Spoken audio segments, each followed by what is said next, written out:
سلام الشباب، نتمنى ان شاء الله تكونوا بخير وعلى خير. اليوم غادي نشارك معكم الفطور ديالي، غادي نقادو ان شاء الله، وخليكم معايا غتعيشوا معايا حاجه بحاجه ان شاء الله، وصيام مقبول ان شاء الله. تبارك الله عليكم.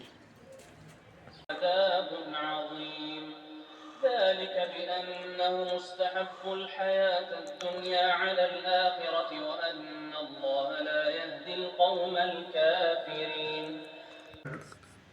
الشباب، عندنا هاد البريوات هادو اللي غادي نطيبوهم ان شاء الله في المقله، كيجيو واعرين مقربلين. بريوات مقادين على الطريقه المغربيه.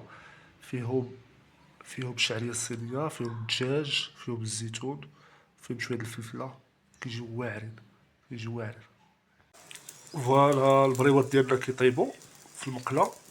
باش كيطيبوا كنحطوهم هنايا باش يقطروا شي شويه من الزيت، واخا ما كاينش الزيت بزاف، ولكن كنديرهم هنا باش يكونوا هما هذوك.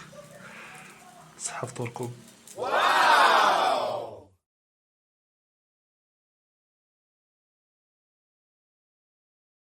عذاب عظيم.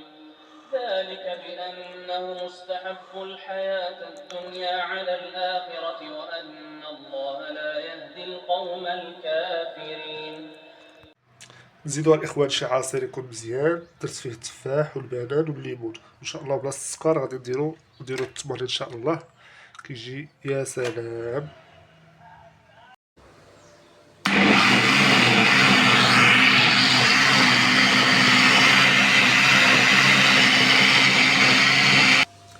دابا غادي نصاوبو اتاي ديالنا، ضروري من اتاي بالنعناع.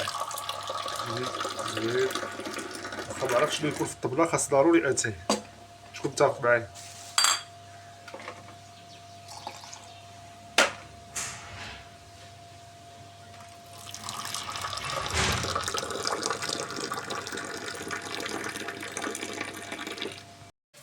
فوالا هنا عندي في البانيني درت جوج ديال البطبوطات فيهم الحشوه، كيجيو تبارك الله واعرين.